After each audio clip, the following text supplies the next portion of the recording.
Assalamualaikum warahmatullahi wabarakatuh. Waalaikumsalam warahmatullahi wabarakatuh. Bagaimana kabarnya Anda semuanya? Baik, Bu. Alhamdulillah. Semoga Anda Ibu senantiasa berada dalam lindungan Allah Subhanahu wa taala. Amin. Siapa yang tidak hadir pada pertemuan hari ini Anda? Alhamdulillah. Marilah kita awali pembelajaran kita hari ini dengan membacakan basmalah. Bismillahirrahmanirrahim. Ya, sudah siap untuk memulai pembelajaran kita hari ini Anda? Siap, Bu. Nah, hari ini kita akan memasuki materi baru, yaitu tentang dakwah Rasulullah SAW di kota Mekah. Sebelum itu Ibu mau mengulas sedikit terkait materi kita minggu yang lalu, yaitu terkait kondisi masyarakat Arab pra-Islam. Siapa dari Ibu yang ingat materi itu? Ya, silakan Gina. Materi terkait pra-Islam itu ada dikatakan sebagai masa jahiliyah. Masa jahiliyah itu bukan berarti bodoh dalam segi intelektual, tapi bodoh dalam segi moral. Ya, betul sekali Anda. Terima kasih kepada Anda Gina. Betul bahwa pada pertemuan kita minggu lalu itu membahas terkait kondisi masyarakat Arab pra-Islam. Nah, kaitannya itu berkaitan dengan materi kita hari ini Anda, bahwa masyarakat pra-Islam itu dikenal dengan jahiliyah atau bodoh. Bodoh di sini bodoh dari segi moralnya, yang membunuh anak perempuan, yang melakukan kekerasan dan lain sebagainya. Nah, ini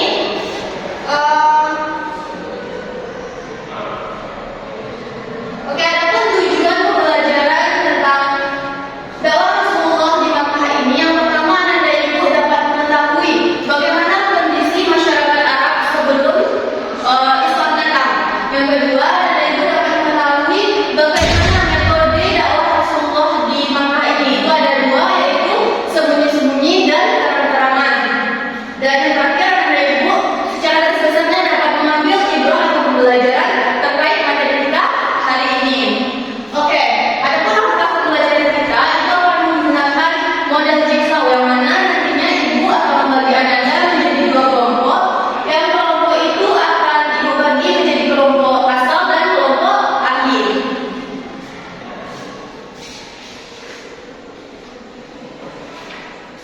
Oke, sebelum itu Ibu membagi kelompok, Ibu menjelaskan dulu terkait kondisi masyarakat sebelum Islam.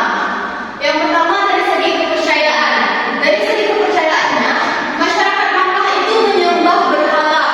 Menyembah berhala yang meletakkan berhala-berhala itu di sekeliling Ka'bah. Sebanyak 360 berhala di sekitar Ka'bah. Yang terkenal itu adalah Uzza dan Manat. Dan dari segi moral dan akhlaknya, yang seperti Ibu jelaskan tadi, itu ada perjudian, minuman keras, perang antar suku, dan mengubur bayi perempuan. Nah, bayangkan Anda, apakah Anda pernah menyampaikan kebaikan kepada teman, tetapi malah ditolak mentah-mentah atau dihina? Pernah bagaimana perasaan Anda pada saat itu? Kecewa. Nah, itulah yang dirasakan oleh Rasulullah Nabi kita pada saat menyiarkan ajaran Islam. Dan sistem sosialnya, masyarakat Makkah ini sangat kuat, sangat hebat. Sistem sosialnya itu dia berkasta, sistem hubungan sosialnya itu berkasta-kasta. Jadi ia harus menuruti raja pada saat itu. Dan yang terakhir itu dari segi ekonomi. Nah, masyarakat Makkah sebelum datangnya Islam itu kaya-kaya karena letak dari geografis Makkah ini terletak di jalur perdagangan. Itu dari Yaman ke Syam. Nah, di Makkah ini juga tempat orang-orang berhaji gitu. Oke, Anda, seperti yang Ibu jelaskan tadi, Ibu akan membagi Anda menjadi dua kelompok, yaitu materinya itu terkait metode dakwah Rasulullah itu ada sembunyi-sembunyi dan terang-terangan. Kelompok satu itu ada Wulan sama Gina, kelompok dua itu ada Yuda sama Aulia Wulan. Yang nantinya yang ini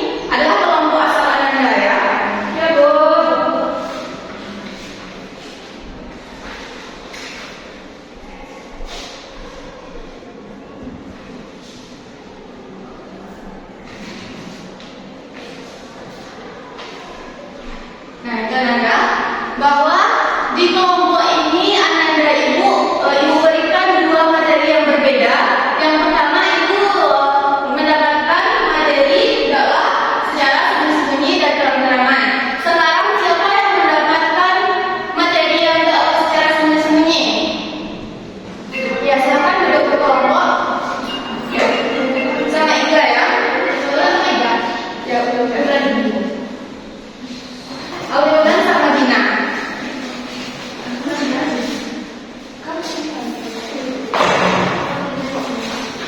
Nah, materinya nanti akan dari tadi dan dijelaskan ya.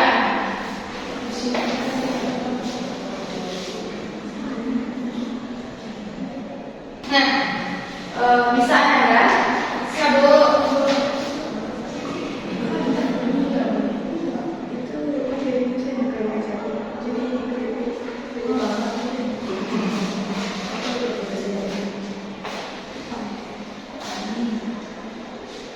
Di kelompok ahli sudah siap mendiskusikannya Anda?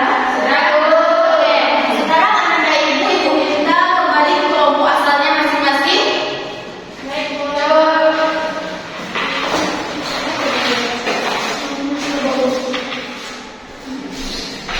Sudah, tahap selanjutnya Anda Ibu minta untuk saling mengajarkan teman-teman di kelompok asal. Contohnya seperti Dina kan mendapatkan materi Syria, dakwah secara sembunyi dan juga secara terang-terangan. Nah, saling mengajarkan artinya. Nanti akan Ibu minta satu kelompok untuk melakukan presentasi ke depan. Paham kan Anda? Paham. Waktu 3 menit.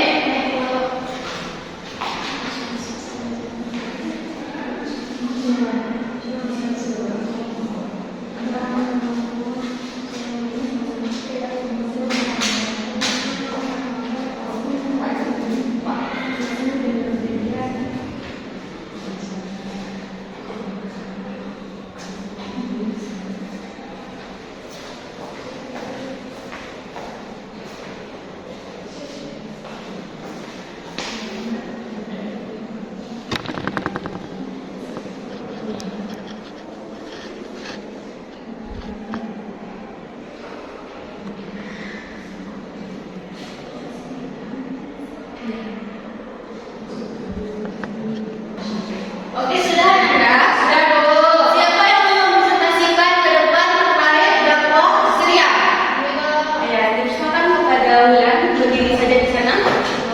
Itu kami dari kelompok 1 akan menyampaikan hasil diskusi kami tentang dakwah Syria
Baik Bu, di sini Gina akan membahas sedikit tentang dakwah jariyah Bu. Nah, dakwah jariyah ini adalah dakwah terang-terangan dan juga respon dari masyarakat Bu. Ya, Ustaz, terima kasih kepada Anak Gina yang telah menjelaskan berkaitan dari dakwah secara jariyah. Nah, Ibu jelaskan sedikit bahwa dakwah secara terang-terangan ini berlangsung selama 10 tahun dari tahun berapa?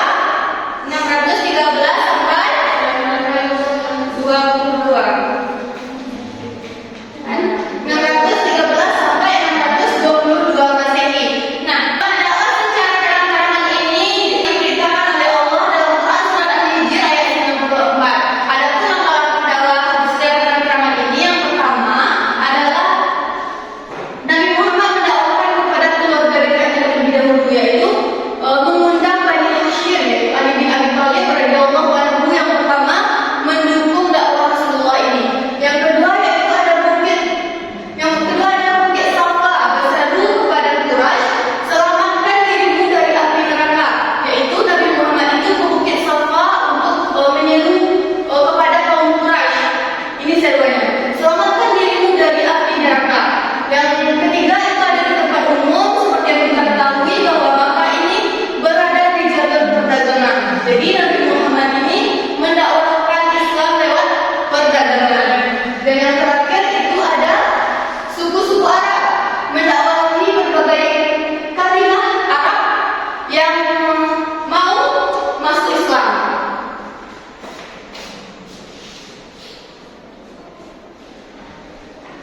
Oke, sampai di situ paham dari kita tentang dakwah secara terang-terangan. Paham Bu? Nah, yang terakhir itu ada hambatan dan siksaan kaum Quraisy. Yang pertama itu yang seperti Ibu katakan tadi, bahwa Nanda pernah menyampaikan kebaikan kepada teman tapi malah diejek. Nah, itulah yang dirasakan oleh Rasulullah, yaitu ejekan dan cemoohan, ada ancaman dan siksaan, ada orang-orang yang mengancam Rasulullah itu untuk dibunuh. Berkali-kali Rasulullah itu dicoba untuk membunuh, tetapi Allah Subhanahu wa taala menyelamatkan Rasulullah. Yaitu ada